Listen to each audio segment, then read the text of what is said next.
Now on KGW News, the family of a man shot by Portland police take the city to court. They're driven by the idea of justice. Why their loved one was killed when he had no connection to the crime being investigated. Plus, Portlanders will choose a new mayor this year. What are the candidates' plans to address one of the city's biggest problems? We're going to see every year, we're going to see fewer and fewer people sleeping on the sidewalks here. And later, a big night in basketball for local high school athletes as teams battle it out for a spot in the state championships. And thanks for joining us here at 11. I'm Tim Gordon. We begin with the family now suing the city of Portland and a police officer. It comes after the officer shot a man they thought might have been involved in an armed robbery, but in fact had nothing to do with it. Alma McCarty spoke to one of the attorneys about their fight for justice. Alma. Well, Tim, the family decided to sue after a grand jury declined to indict the officer. The details of this case can be very difficult to hear. Not only does the suit allege the use of excessive force by a PPB officer, it claims the officers did not provide first aid to the victim for 25 minutes after he was shot with an AR-15. Just after midnight, November 19th, 2022, Portland police were tracking down a suspect after an attempted armed robbery in the parking lot of Super Deluxe. In that very first call, that person identified the perpetrators as definitely white, 3 to 4 guys in a car, not much of a description of the vehicle. Despite this information, a lawsuit alleges officers went after a car driven by 30-year-old Emmanuel Clark Johnson, known to his family as Manny Clark. Clark and a few others were parked off Southeast Steel Road, and as evidence would later confirm, they were unconnected to this robbery call. You can imagine just stopping to have a cigarette, wondering how the rest of your night might go, and suddenly bright lights turn on all around you. You're scared, you don't know what's going on, and you start running. Juan Chavez, director of the Civil Rights Project at the Oregon Justice Resource Center, says although Clark was unarmed, a PPB officer shot him in the back with an AR-15.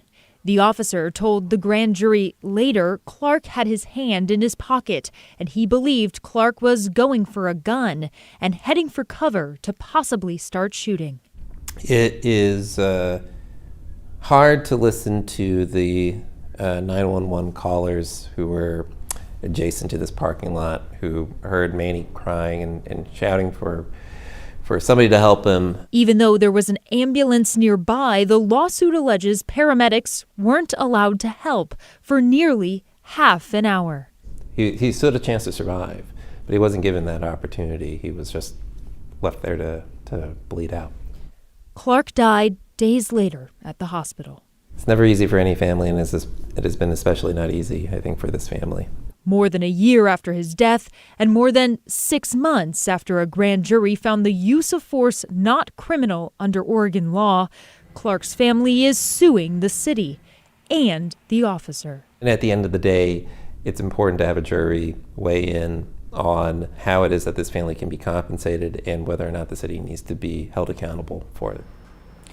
We reached out to both the police bureau and to the city. A PPB spokesperson told us they don't comment on pending litigation. We're still waiting to hear back from the city. Tim? That is a case to follow. Thanks, Alma. Our hearts are broken again. Tonight, a group gathered at the spot in a Salem park where a teenager was shot and killed Thursday. The victim, 16-year-old Jose Vasquez Valenzuela, was killed just blocks from where he went to school, South Salem High School.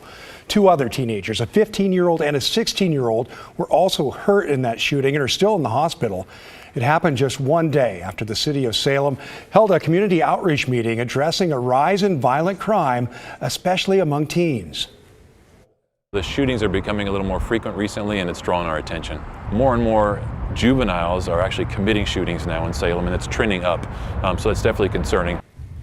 Police said today 2 large groups of teenagers were at the park when that shooting happened. They said officers arrived quickly, but so far they have not made any arrests. The school district told us it's offering counseling services for anyone who needs support. And a federal judge in Spokane has thrown out a lawsuit against Washington Attorney General Bob Ferguson. You see him there. It challenged a gun safety law that went into effect last year. The law opened up gun manufacturers and sellers to legal liability. It allows people to sue for damages if their firearms fall into the wrong hands. It also allows a legal challenge of anyone marketing products that promote the conversion of legal guns into illegal ones. Gun rights groups sued to block that law, saying it will be used to file frivolous claims, driving up liability insurance that could put gun makers and sellers out of business. 4 other states have adopted similar legislation. Well, it is no surprise that homelessness will be one of the big topics locally this election year. And we want to hear how the candidates running for Portland mayor will address this problem. So over the next few weeks, we'll be doing interviews with the top candidates. Tonight, Blair Best sits down with Commissioner Mingus Mapps. Improving, but still troubled. As a longtime Portlander, city commissioner and mayoral candidate Mingus Mapps can't say he's proud of what Portland has become. If we don't get better fast, the city could fail. This is an inflection point for Portland. On your campaign website, it says, "I have a vision to make Portland the best run city in the United States." What is that vision? Oh, great. Well, this is a unique opportunity and moment in the history of Portland.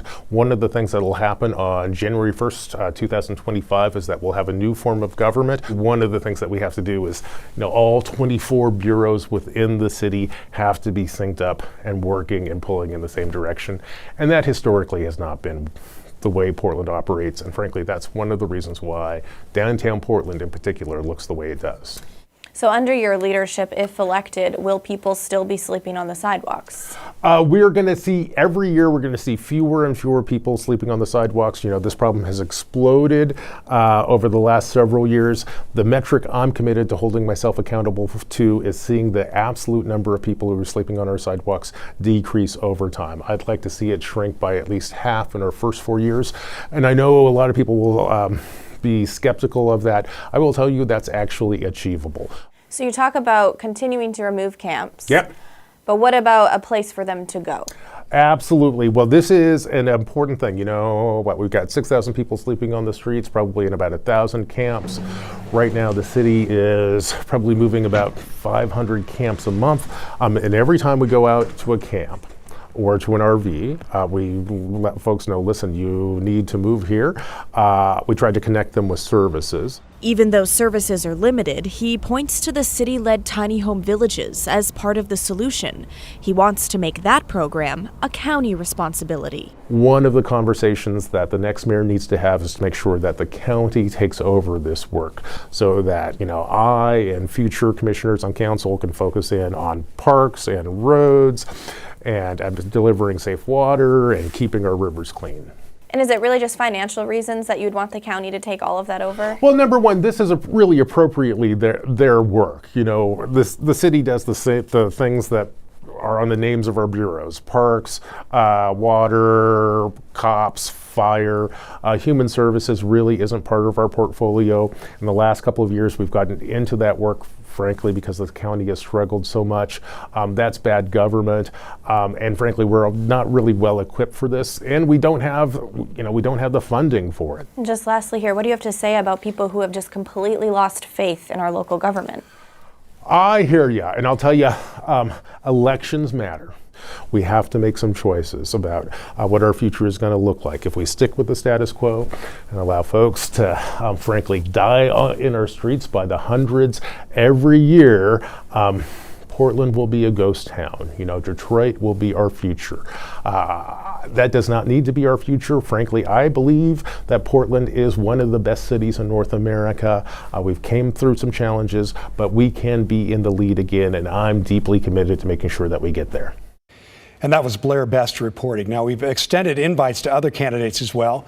We'll talk with Commissioner Carmen Rubio later this month, and we're still waiting to hear back from Commissioner Renee Gonzalez. Well, let's get you caught up on tonight's other headlines. Oregon's ban on book bans failed to pass in this legislative session. Senate Bill 1583 would have prohibited banning books from school libraries on the basis of discrimination against race, religion, or sexual or gender identity. It passed the Senate, but the House never took it up for a vote. Supporters said it would have protected access to books for all children, but opponents said it would have taken away local control of school boards. Now, a heads up on this road closure. Highway 217 will be closed overnight Saturday between Highway 99 and Northwest Greenberg Road. The closure starts at 11 p.m. Saturday and will last until 8 a.m. Sunday morning. Several on-ramps will also be closed during that time. The closure is part of ODOT's ongoing 217 Auxiliary Lane project, which they say is roughly halfway done now. And the Sauvie Island Bridge sign has officially been replaced with its new name. It's now called the Wapato Bridge in honor of Native American communities with historical ties to that area. Multnomah County Commissioners voted to rename it in 2022. And this past summer, the council reviewed the proposed names from tribal government staff and island residents. Wapato is a tuberous root similar to a potato, which was gathered by Native Americans on Sauvie Island. Now, this is KGW News at 11, and still ahead, in a health alert, the cinnamon product sold at discount stores that has officials telling people to toss it in the trash. We'll tell you why. Plus, it's the final Friday of the high school basketball season. Orlando Sanchez has a look at the exciting semifinals ahead. And what a day, our warmest since late February. High clouds moving in, though. Look at the sundogs at the Oregon coast. We'll talk about what caused those to form. Meanwhile, don't forget, spring forward this weekend as daylight saving time resumes. Here's Timberline Live right now. Temperature's not that bad, 32 degrees. And here's tonight's ski report if you're heading up this weekend.